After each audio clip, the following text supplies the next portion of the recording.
Selma, Alabama, and the South was an institutional thing, segregation. It meant that all people of color had a place that was in the back of everything.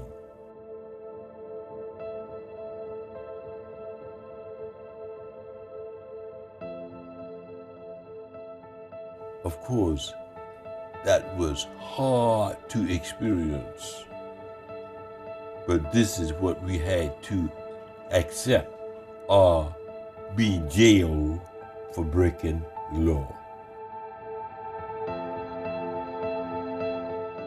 Went to the captain of the police in Selma, Alabama in 1957. Racists, they would kill you. You talking about breaking a segregated law?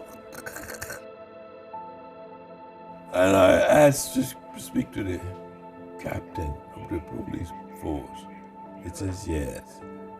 And they took me up to his office, and up came about 4 other officers. And I came here and said, my name is Dabney Montgomery. I was born and reared here. I live presently in New York City, and I have come back to Selma to break the segregated law in the name of God and accept in peace and love whatever you do to me. This nigga is crazy. Throw him out. This was about 9:30, 10 o'clock at night. And if you did something like this at night and alone, they would kill you, do anything. You're finding bodies in the Alabama River, which was only 1.5 blocks away. My father, bless his heart, told him that I was shell-shocked from World War II, the chief of police, and that I was living in New York and had come back home, started in trouble. My father said, will you go back to New York, son, because they might set the house on fire, kill us or something. Came back to New York, and guess who came to Selma?